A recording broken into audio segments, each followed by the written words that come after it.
सरकार की बड़ी ही सुंदर राम कथा। एक बालक जी भरद्वाज को श्री राम कथा का रस स्वादन कराते हैं। हाँ कर रहे हैं। और कल के समय आपने राम कथा श्रवण की थी कि प्रभु राम का विवाह जब हुआ सीता मैया जी के साथ। विवाह के पश्चात जनकपुरी वालों से आज्ञा लेकर के दशरथ जी जब अयोध्या नगरी में आते हैं तो राजा दशरथ सिंहासन पर बैठे हुए हैं, मंत्री भी बैठे हुए हैं। तो उसी सभा में एक बार प्रभु राम विराजे। बड़ी सुंदर चौपाई गोस्वामी जी लिखते हैं। एक समय सब सही तो समाना,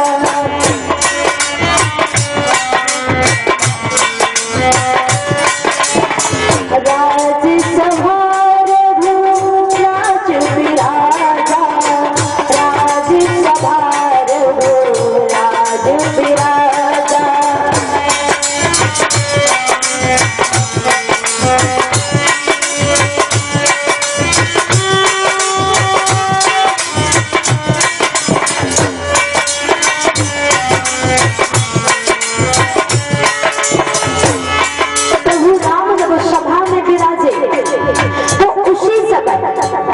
दशरथ जी ने अनायास ही हाथ में दर्पण ले लिया।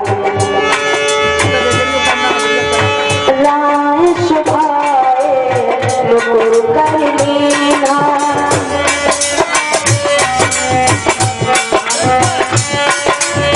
राय सुभाए मुकुर कर लीना।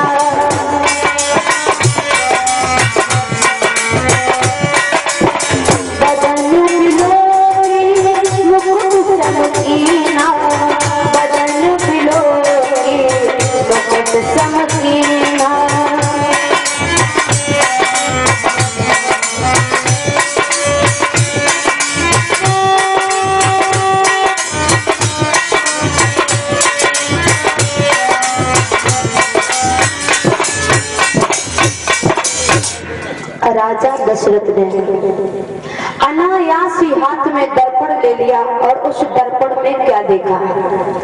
दशरथ जी ने दर्पण में देखा कि जो सिर पर मुकुट लगा हुआ है वो मुकुट थोड़ा सा टेढ़ा प्रतीत हो रहा है और कान के पास के जो बाल है वो बाल श्वेत हो गए। रामचरितमानस में बड़ी सुंदर चौपाई आती है। श्रवण समीप भये सिद्ध केशा, मनहु जरत पन अस उपदेशा। व्यक्ति पे जब चौथापन आता है तो सर्वप्रथम कान के पास के बाल श्वेत हो जाते, सफेद हो जाते हैं। तो राजा दशरथ ने पहले तो अपना मुकुट सीधा किया।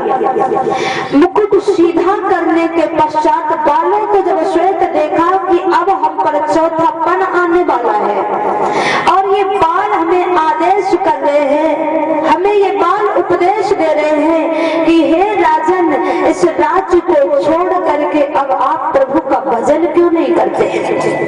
अपने बेटा राम को राजा क्यों नहीं बना देते? तो राजा दशरथ ने अपने गुरुदेव जी से कहा, गुरुदेव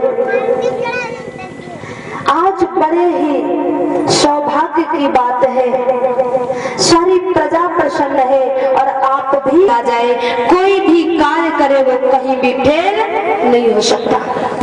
गुरुदेव राजा बनाओ, आप आज्ञा दीजिए तो बनाओ। तो देखिए जी से ये पूछते कि मैं राम को राजा बनाऊं या ना बनाऊं। गुरु जी को आदेश दिया है कि आप हमें आज्ञा दीजिए, मैं राम को मान नहीं है। तो सभी प्रकार से जब गुरु जी को प्रसन्न देखा, गुरु जी ने आज्ञा दी है राम को राजा बनाने के लिए। तो राजा दशरथ ने अपनी प्रजा से कहा, कल राम राजा बनाए जाएंगे। सारी अयोध्या नगरी में ये उत्साह छा गया कि कल राम राजा बनाए जाएंगे। उत्सव मनाया जाने लगा।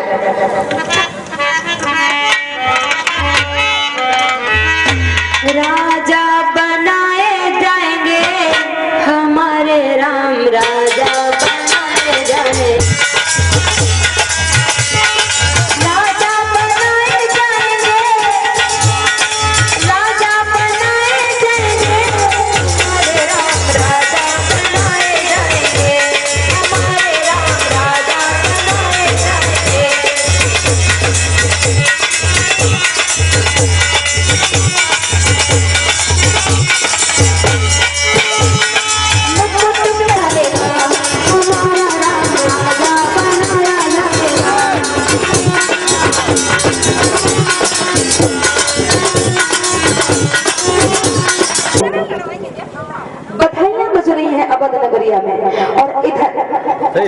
राजा दशरथ ने अपने गुरुदेव जी को अपने पास बुलाया, गुरु वशिष्ठ जी को अपने पास बुलाया।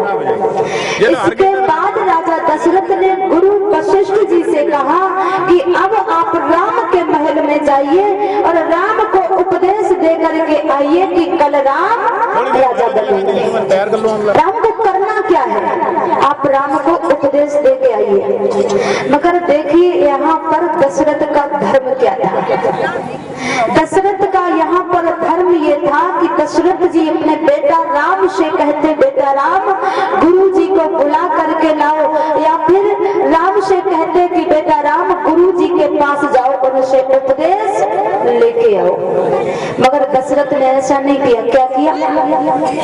गुरु जी को पहले तो अपने पास बुलाया, इसके बाद कहा अब आप राम के महल में जाइए, राम को उपदेश दे के आइए। तो यहाँ पर भी देखिए गुरु का सम्मान नहीं है दशरथ राज्य में। दशरथ का धर्म था कि वो राम को भेजते गुरु जी के यहाँ, मगर गुरु वशिष्ठ जी राम के महल की ओर चले।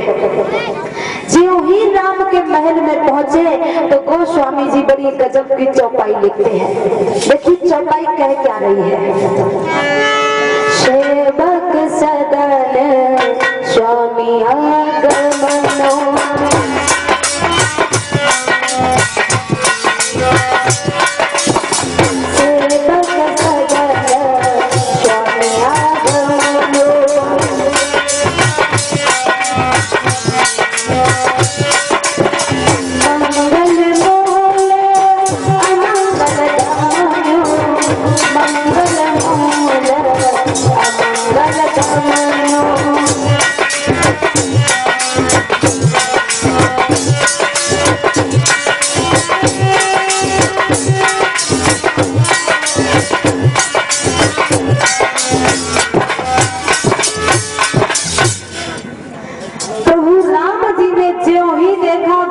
वशिष्ठ आ रहे हैं तो राम दरवाजे पे खड़े हो गए। कहा गुरुदेव आपने ये कष्ट क्यों उठाया, मैं आ जाता आपको लेने के लिए। तो यहाँ पर चौपाई कह रही है कि सेवक सदन स्वामी आगमनो मंगल मूल अमंगल दबनु। जब गुरु जी का पदार्पण होता है तो घर में मंगलों का आगमन हो जाता है, अमंगल चले जाते हैं। तो देखिए अयोध्या नगरी में चौपाई तो ये कह रही है कि घर में मंगल आ जाते हैं, मगर अवध नगरिया में तो सारे अमंगल ही अमंगल आएंगे। चौपाई कह रही है गुरु के आने से मंगल हो जाते हैं, मगर राम के जीवन में तो मंगल ही था। श्री सुखदेव जी महाराज संतान ऋषियों को कथा का रसास्वादन कराते हैं, राजा परीक्षित को कथा का रसास्वादन कराते हैं। राजन गुरुदेव वशिष्ठ जी ने राम को सिर्फ एक ही उपदेश दिया। क्या उपदेश दिया गुरुदेव जी ने राम को? राम करहु सब संयम,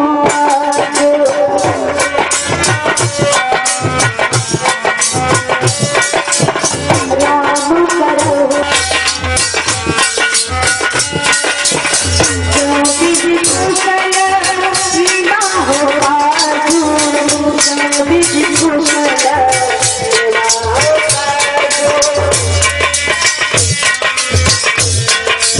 क्या उपदेश दिया?